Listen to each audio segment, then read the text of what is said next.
Hello to all my customers and anyone running a pressure washer. And it is a beautiful day here. The sky is blue, but winter is coming. A few things before we get started. There are equipment that is pressure fed and equipment with float tanks. And how to tell the difference. The easiest way to tell the difference, right? Here's my hose coming off the pressure washer and going over there. When you turn on your water, does your water flow through your hose and out the wand? Or does it stop at the machine until you turn it on? Now this one right here, inlet right here, obviously no float tank between there and the pump. And when you turn the water on, it flows out the hose.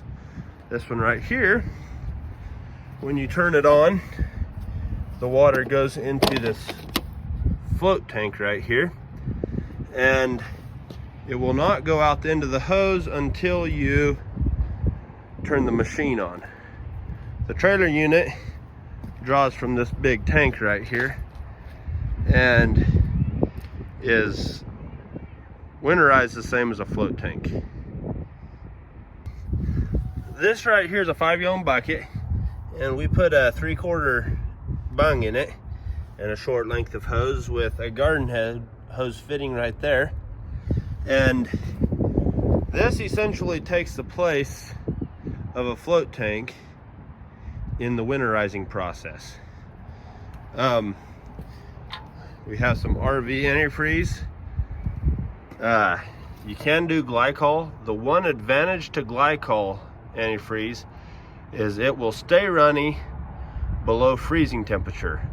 The marine antifreeze will handle very, very cold temperatures, but if you try to start it while it's 0 degrees, it will be hard. It just won't break your machine or your pipes.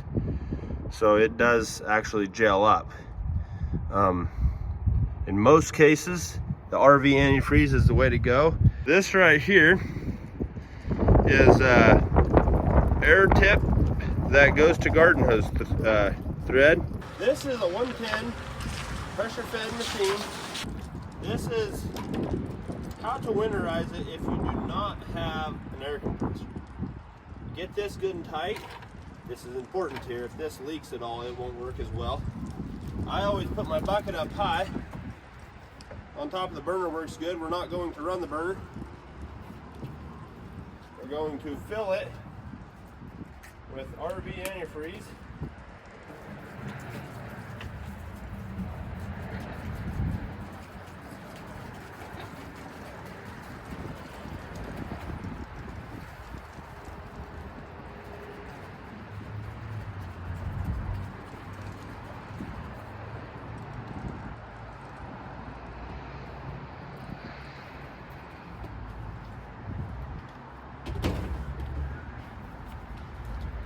We are going to try to do it with 2 gallons, but it might take a little bit of the third. We want to let go of the trigger a few times in order to fill the unloader valve bypass loop with antifreeze. So, with it started, we're going to let it unload a tank or two.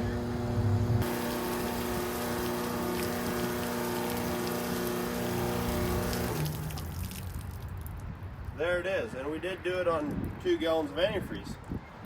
If you have a longer hose or something of that nature, you will probably have to have more antifreeze.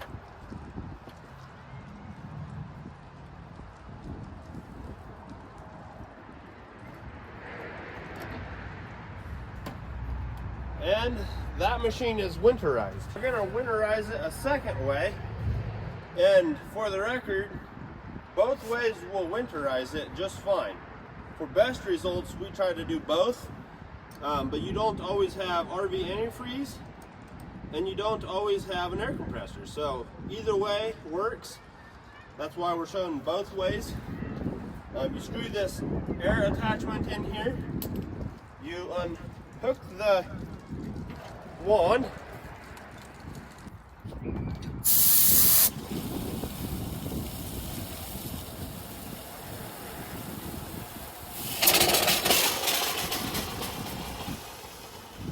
gets a little bit violent, but it does work.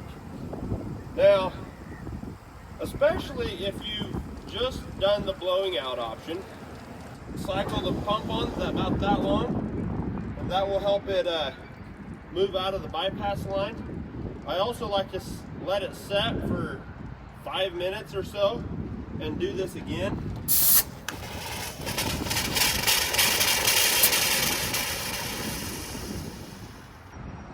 If it is pressure fed, this is how to winterize it. But the next machine we're going to show you how to winterize is the float tank version. We got done using it, we unhooked our garden hose, and we have our wand hooked up here. And we are going to want to run the machine until our float tank is empty.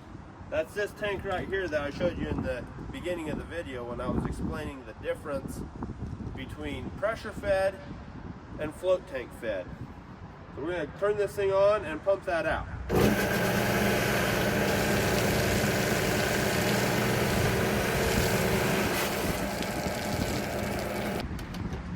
We're going to put our RV antifreeze into the float tank. Just fill it up.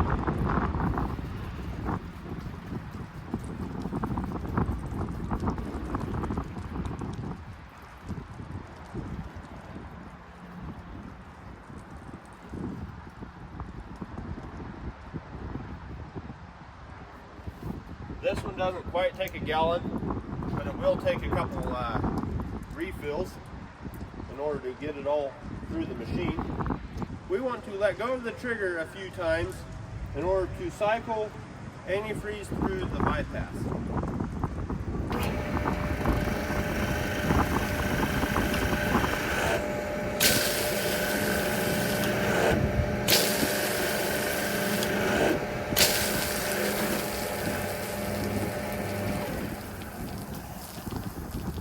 We're going to need a refill on our float tank.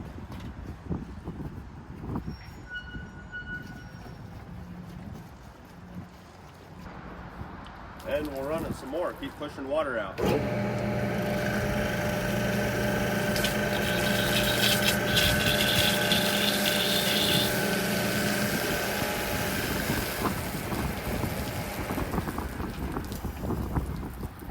And there we have paint coming through.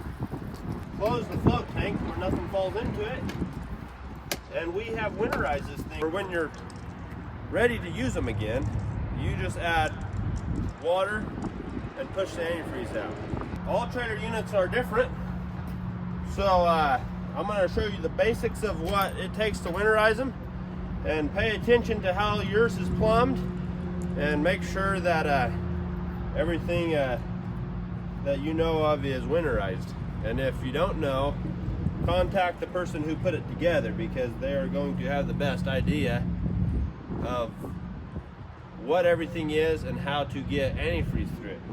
Now the first thing I'm going to do here, this is a garden hose that you can run to the customer's house, and it fills this thing with a float. And so when you're full, it just stops. What I'm going to do is blow this hose out, and that'll be good enough for a garden hose. I got my air compressor here, and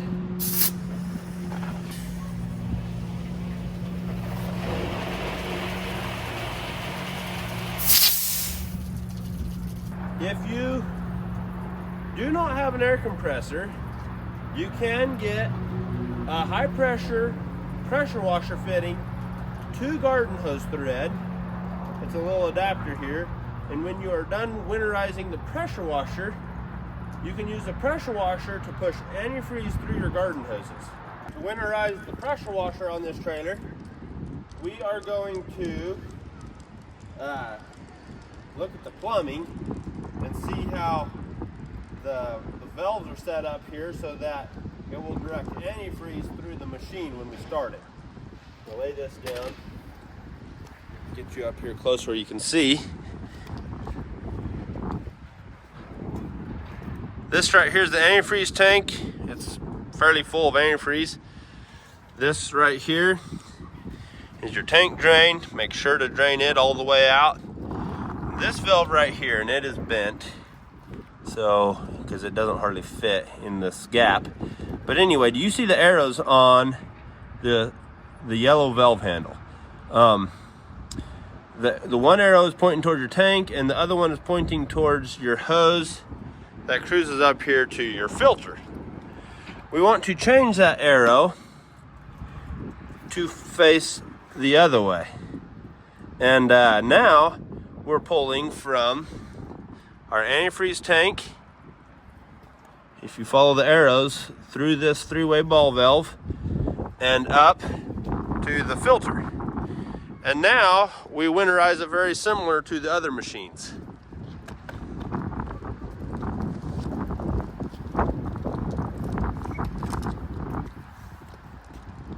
We are going to pull the choke, start it.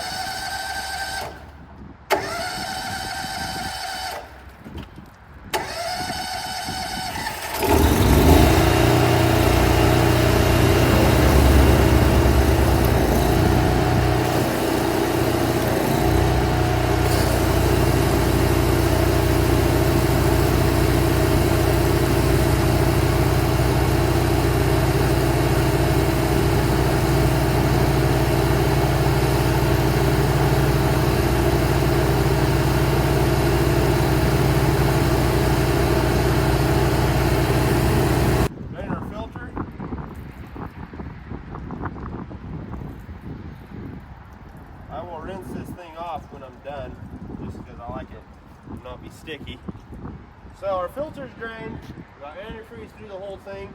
If you noticed when I was letting go of the trigger and running it through the bypass on this particular machine, the bypass from the unloader valve goes back to the aluminum tank. And so the antifreeze you saw coming out of the drain valve was actually the antifreeze that was running through the bypass. Water and cold do not mix. So if you can, keep your pressure washers inside. If you can't, this is how to winterize it. We winterized all three of these machines, and your machine is going to be some variation of what we did here. So if you can figure it out, you can keep it from freezing. And if you have any questions, you can call us at 406-549-5447. And we're a small pressure washer store here that sells and services this equipment. And if you're in Western Montana, we would love to hear from you and help you out.